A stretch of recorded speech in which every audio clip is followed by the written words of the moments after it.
So today I have a very important guest. Most of you heard his name, Mr. Adel Mokhtar. Welcome, sir. Welcome. Thank you. It is very nice to host you here, to have you among us. Would you like to say something about yourself? Where are you from? Where did you start your architectural career? Well, I'm very old. I'm 71 and a half now. I was born in 1952. Graduated from Le Beaux-Arts, or the Faculty of Fine Arts in Cairo, Architecture Department, 1975. And I am a very old-fashioned person. I love the old things. I love the history. I was born in a house built in 1924. So I'm stuck for every heritage or old things. And by the time I started loving the old architecture of all the Middle East, all the old things, from Yemen to Morocco to Egypt, all this civilization, they have a lot of history, heritage. So I started going deep in this. We did a lot of projects. I worked like 22 years in Sharm el-Sheikh in Egypt and the Red Sea. I made like 56, 57 resorts, only resorts. And then 2006 or 2007, I think, I came with Mr. Tamih here when there was nothing here, nothing. And the first architect who came was him. And then they told me about his idea, and he wanted to create something like Kuna, but with Omani style. And you know, the Omani, they have a very big history of architecture, very rich. So I started studying this for maybe 3, 4, 6 months to try to make something new version of the Omani architecture. We don't touch the new modern things, but we still with the old things, but in a modern version or contemporary version, like we say. So we started with Juwaira and the Marina, and then El Fanar, and then we are doing the new project that still doesn't have a name. Me and my group, we made the first phase with this style, and then my son is an architect too, Adel Mokhtar. He's better than me nowadays with all this technology. So he made the elevations of the Fanar, helping me, and he made the new project, all the new hotel, which I believe it's another version of mixing the culture, more simple with the modern version, both of them. And we saw it today, it come very nicely. So Oman is a country that they have a lot of history. You know that they were controlling all east of Africa, Pakistan, Iran, so very big deals with Iran and business. So they were involved in many culture, and all this culture came back to Oman, and then started producing things. So we fall in love with Oman because of the people. Seriously, it's not a compliment. The way you work here, you feel very free. Even with getting license, the people are very helpful, very supporting you to do something nice. It's the only country when I go and submit license, the people start making lecture with me. From where you get this detail, from where you do this. This is historical, our country. No. They are very afraid about their culture, which is something I never saw it anywhere. So it happened that we worked from 2008-9 till now, still working with your group and Mr. Samih. And this is what I really love. I'm not a modern person. I'm a very old-fashioned person. I love the antique. I love everything old. Even I made my house in Fayoum. It's part of Egypt. It was dedicated for Aga Khan Award of Architecture 2007.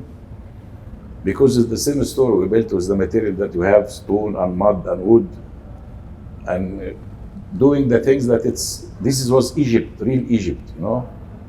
So the point is that when you look to these buildings, one of our friends today was saying, Adel, there is nothing similar. I said, this is the way that people used to build. There was no architect sitting in air conditioning doing these type of drawings in the old days. There was the master builder that he knows the city or the village, and he built for people. So I know every family with their problem. This guy get married, okay, I'll give him another floor. Two things never come monotonous or typical things. That's what we have now is very boring architecture. So we start doing this here in Omani version. And I think we succeeded. I hope so that people love it there. You are totally right. We can see, because also the tourists, when they come here, they want to experience something from the country. When they come here, the windows, the architecture is so nice. And when I see Fanar, for example, you cannot recognize your room properly because they are all different. Maybe you made it by purpose. I mean, it's Of course. all of them are so In different. the old days, nothing was monotonous, nothing was similar, because it was a time factor who built the things. It was not like engineering, contractor, blah, blah, blah, blah. So we do the things very quickly, very professional. You know, the people used to have time and built it step by step. Takes time, looking for what they are doing, if it's not right or wrong. So it was, the architect was part of the community. If you are part of the community, you can create things that the people love it. If not, okay, you can sit in air condition, make a hell of money, but by the end, it's, yes, big production. And this is the serious problem that what I love of many people, that they are very stick to their culture. And they don't see Dubai as role model. It's totally different here. Well, Dubai is what you call it, cosmopolitan city, which you have the good things in Dubai. The good things in Dubai, because I work there, that they are the most up-to-date things in all kind of engineering, they do it there. Very advanced. But the cosmopolitan cities like Hong Kong in the beginning, Singapore, and then Dubai, this is the third one of cosmopolitan. Dubai have 74 nationalities living together in peace. So you have to have everything. They have their own culture, they did it very well, and then we have the modern things. But not like Oman. Oman is conservative. They like to have their own things. Okay, with modern touch, with contemporary touch, but they think. I'll never forget one project I was doing with Mr. Tamih in Muscat, and the chief of license, he said, Adel, come, and I want all my young architects, they want to sit with you like lecture and examine you from where you get this detail. Where did this come from? I was very happy, because normally the license people, they check few things and that's it. They wanted to know their culture, and if I'm doing something just look nice or not. Now they want to know every small detail where it comes from. So it was one of the experiences that I never have it in any place. I think your source goes to Egypt. Egypt is such a, I mean, everything started there. Many people say, I mean, it's so nice. You have also, you gained also some from Egypt, I think. Of course. When we started doing things in Sinai, you know that we lost Sinai for a few years. So when we get Sinai, there was like a competition between ourselves. That if you do very nice modern things, the foreigner, your clients, the tourism people coming, they know that very well, and you cannot compete with them in modern architecture. But they are looking for the culture. So we start doing many things. I did with Mr. Samih many things from Nuweiba. We did Yemeni project, amazing, typical Yemeni, because the people like to come and see what is the culture of these countries. You cannot do something like a skyscraper or blah, blah, blah, and then you cannot compete with them. They have the technology, they are more advanced than us. But history, the way you built, we were building with things that break and vault and domes and blah, blah, blah, which is thousands of year culture. But if you know how to do it, it will be fantastic. If you don't know, it will be awful. And this is big problem, by the way, that the people try to do culture architecture or historical architecture without going deep to the history. Seriously, it sometimes comes very, what can I say, awful or bad or silly, because it's, you know, if you know the history, this is not from here. Not here. Yeah. Also, you mentioned that the new technologies are so far, you were needing so much time to build something or to draw something, but now your son is doing in a few hours, you said. Yes, with the new technology, they are faster than us. In our time, if I draw a plan, I have to imagine every small things come from this plan. But with the new computer, he can build it up in front of him and see very quickly, oh, this is mistake, this is not nice, from this angle it don't look good.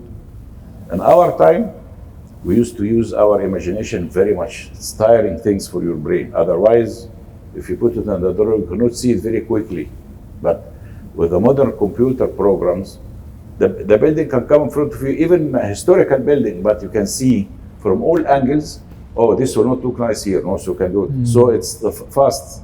And the very good result of this is the Fanara elevation that my son Khalid did it, and the new project that we visited today morning, and I like it very much. I'm very proud of him. Really good. Like doctors, I think architects cannot be retired. I don't think so. It's Never. in your blood. Never. Yeah, Exactly. I Yeah, can you see are it. very right, by the way.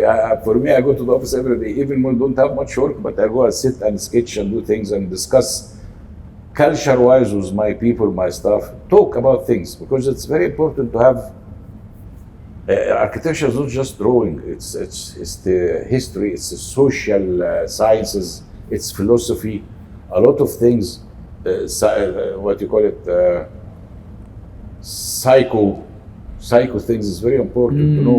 When you sit with a client, if you cannot read him, you will do something he doesn't want and he will kick you out. So you have to be smart enough to know what he His wants, and expectations. you make it in the way that he loves it and you love it. Otherwise, either you please yourself and you will be very stingy, or you please your client and at the same time he doesn't know what you are doing, so maybe it become awful, you know. So mixing this, all this are, by the way, Le Beaux-Arts in France, in one period they were concentrating about the social sciences in architecture too much deep, because you have to understand the society very much. Of course, if you are a town planner, when we were in the college, they used to tell us the town planner is the first guy in the society, the first brain, because he's the guy who plans for everything, not just master plan and roads and blah, blah, blah, no. You think about everything. If you are a master planner, think about the future, because the city is grown within at least 25 years. You have to think after 25 years, what will happen? If this is wrong or right? What kind of technology, the trains, the buses, the roads, is it enough? Is it not enough? So we learned that the master planner is some stuff. What we are doing here is very small, what we call it urban design, very small part of the master plan. But it's the same, you have to feel every angle of the building. From if you move from here and you move from here, is it nice? Because some building very nice from the front, and if you look to the back, awful, no? So the 3 dimension of the things, it's very important. So everyone will be pleased when he moves in all your projects. Coming back to Oman, I live here since 8 years. I had the same feeling like you, how nice people they are. Also the tourists who come here for 1 week, they have similar feelings. They say, Exactly. I mean, peaceful people, they don't fight, they don't horn. Never. You are coming from Cairo, I come from Istanbul, Yeah, so yeah. not so rushed. Crowded cities are coming It's from crowded uncomparable. areas, yes. And what would you suggest them for the future in tourism? Well, I can say something very frankly, maybe they are not upset from me. What I can see from the buildings here in Salalah, they should make more concern about their architecture, because many people are doing things here. It's just arches and decoration and motifs and the elevation in a very ugly way. I'm sorry to say that. And the small building, you know, small building, I can see it, that they have to give more, what you call it? Character. More character. The people that they know the character, how it comes, you know, not just some motifs and some decoration and that's it. So, what can I say? This is what Dubai succeeded on it. They get the best people doing this style, the best people doing this style, you know, so they get the best out of everything. Architecture, desert architecture, they get nice people, very good people, professional in that. Heritage architecture, they get another people. Modern architecture, but the best of all. That's why Dubai succeed. Here, there's a very big moving happen. In some places, you find nice trials. And some places, especially in the private houses, I can see Masan Salalah. No, you have very nice piece of land. You have to do it. Maybe money-wise, you have to spend some more time for, or more money for art. It's not for me, I'm almost retired. And I can tell you a very nice story that I have it in the States. One of the famous architects in the state, he was working by hour, maybe his hour was a long time ago, almost like $10,000. And one of the billionaires of America asked him to do his own house. So they get together for 1 year every week, sit and discuss what do you like, what do you want, blah, blah, blah, every kind of discussion. And this billionaire spent $10 million to this architect. And the result was nothing. And they brought them in the TV, and the architect said, yes, I take $10 million from this gentleman, I did nothing, but sitting with him, I learned a lot. And the same time, the owner said, I pay all this money, but sitting with this genius man that he gave me a lot of idea, a lot of culture things, I'm happy with that. And we didn't build anything. You know, طبعا it's a story but it's a true story. So you see how much that I can appreciate my client if he knows what he's doing, and if he knows that I am good in this. Like Mr. Samih is one of the best developers. One day when I came here with Mr. Samih, so one of the people tell me, who's Samih serious? I tell him, just for my knowledge, he's the most intelligent person in Egypt, because that's what I see, you know. He read the things. When I came here, I said, what Samih is doing? It's not my job, but he has a vision.